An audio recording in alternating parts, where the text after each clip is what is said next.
Tweyanziza nnyo abatulaba abagala nnyo omukutu gwaffe ogwa Press Times. Bannaye tweyanza nnyo mutwagala nnyo. Kubanga kati tuli mbagobereza abali active abasukka 13,000.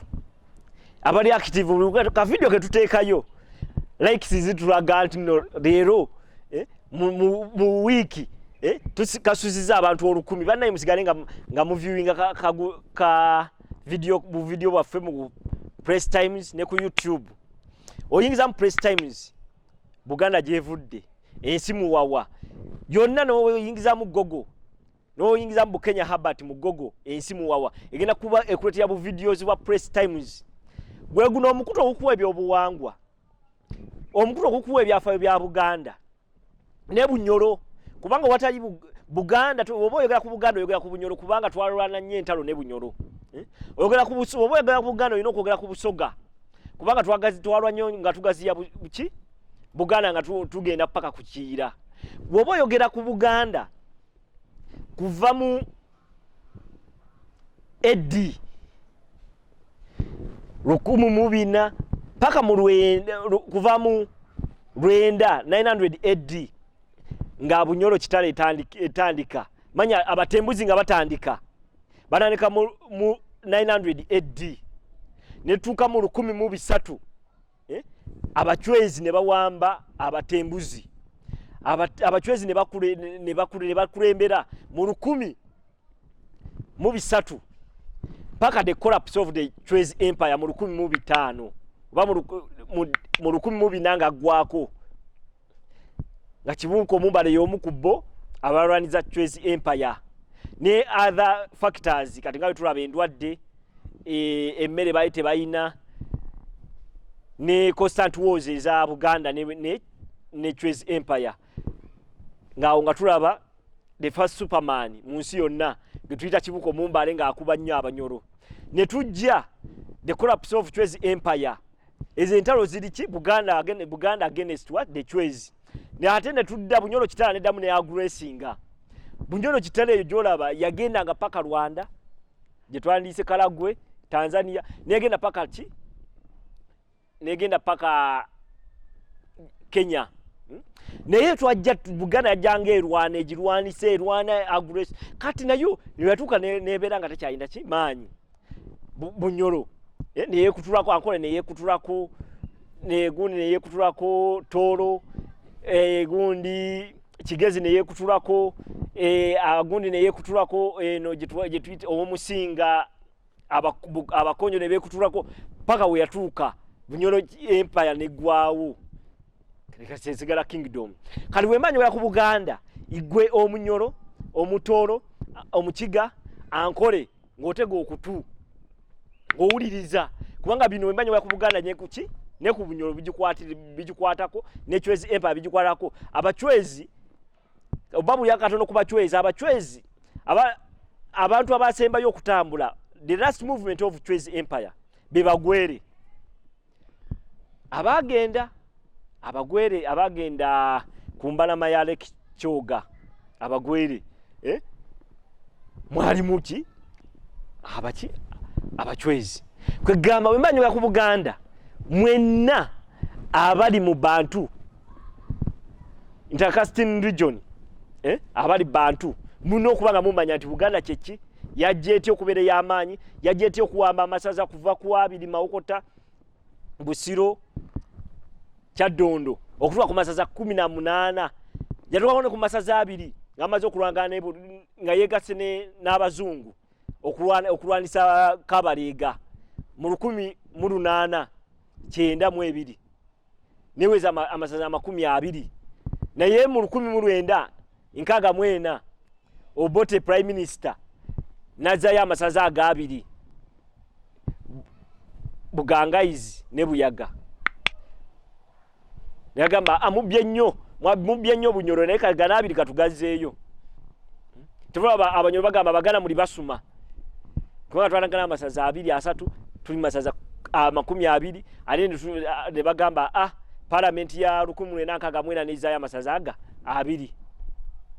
kati wemanyi ku Buganda mwe nga mutega amatu Abanyoro Abakiga Abanyankole ki kubanga nija tuka gatenga njogera kummwe katugende ku kabaka eyakulembera mu 1707 Kyabaggu paka 1708 Kyabaggu yani kabaka Kyabaggu azaalibwa omulangira Musanje Goroba eyattibwa Ssekabaka yali asinga obukambwe Kagulute Buchwereke ye mwana omuto omulangira omuto era yafuka owokusatu mu baana ba Goroba Musanje Goroba abakulembera Mwanga the first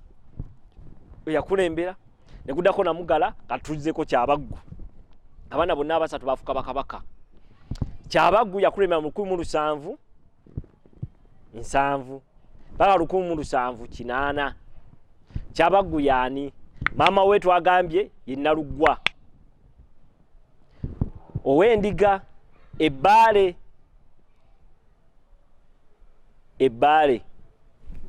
era Kyabaggu yali musajja wa maanyi kyekimufuulo wa maanyi kyekifuulo omuntu wa maanyi kati gamba bwekyo okulabirako kyekifudde President Museveni wa maanyi ekisooka bajjajjaabwe baali ba maanyi batya mumuwulira atera nnyo okwewana nti muchwezi negga amazima muchwezi kubanga tulaba Chwezi Empire yali egenda paka ki Karagwe eri owali River Kagera gye basibuka Chwezi Empire yali ekoma era President Museveni y'omu ku bachwezi abakyaliwo era y'omu amanyikiddwa ng'omuchwezi ava mu Chwezi Empire eyaliwo mu 1300 bala 1400 neegwa mu 1500 kati y'omuzzukulu aliwo Museveni omuchwezi bali bamanyikiddwa nga ba demigods abantu abakkirizanga mu balubaale simanyi oba naye abikola temumbuuza ebyo abachwezi be baani balina nga baali balunzi bante nga balina ente gye bayita bihogo ne Museveni mulunzi wante weewaawo ne mulunzi wante kati ndowooza akasajja wako kalaba muchwezi ate mulunzi wante y'omu ku bantu abasinga ente alina ente zisukka mu mutwalo olowooza ezina zetuyita ankole brit ezina amayembe amawanvu era abachwezi mu byafaayo byabwe balwananga nga bakola ki nga bakozesa gye twaliise the cow horn method jamayembe gabwe engeri gye gakola bwe gati ku nte zaabwe kati nabo balumbanga nga basalawundinganga omulabe ekyo abachwezi bakikolanga era n'Abaganda kye bakolanga mu kulwana mu kutula Chwezi Empire mu 1409 bagirumbanga nga beetoloola ki regimenti zaabwe abasirikale baabwe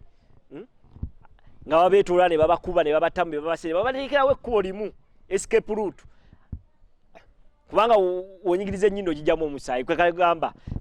balwana nga beetoloola ne balekawo ekkubo tuwe mubafunze ennyo mubalekerawo ekkubo ery'okudduka namwe musigaze amagye baleke batta nnyo kubanga omuntu we yeekyawa n'omunafu akola ki asobola okutta ki ow'amaanyi nga mu Bayibuli etugamba nti David yatta Goliaasi ow'amaanyi kati nkuwa ebifudde Museveni ow'amaanyi nti muchwezi abachwezi abaliwo mu 1300 mpaka 1500 ne bagwa naye ye omusaayi gw'obuki gwasigalawo ng'omuzzukulu balunzi bante basajja bakkiriza mu bakatonda mu balubaale bakkiriza mu mizimu bakkiriza mu misambwa sibagambye mugende mugambe nti no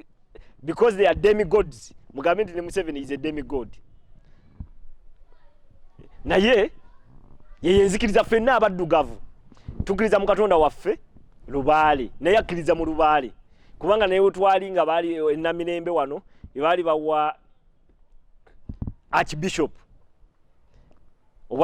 Kazimba Mugalu yabagamba ati no yakkiriza mu ddiini bbiri eddiini enzalironwa nene y'abazungu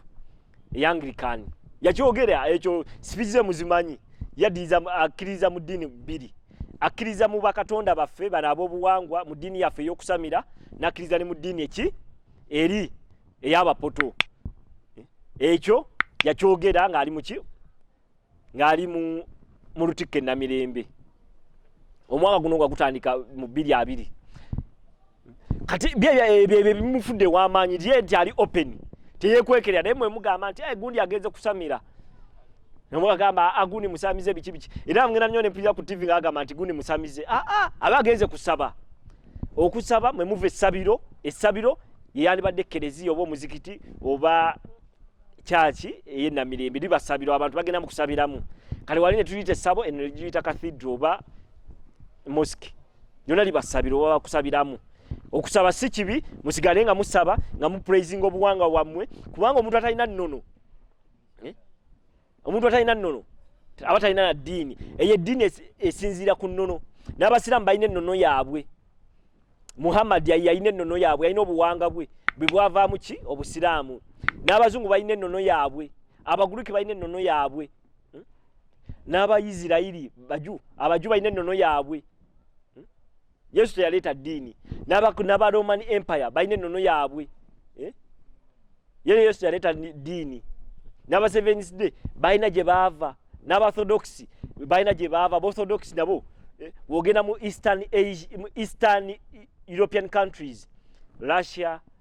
Lithuania Ukraine abo bonna Orthodox we bali paka Israeli we bali nabo balina obuwanga bwabwe eri ddiini naye balina ki ennono yaabwe obuwanga bwabwe kati ffe obuwanga bwaffe abaddugavu eddiini yaffe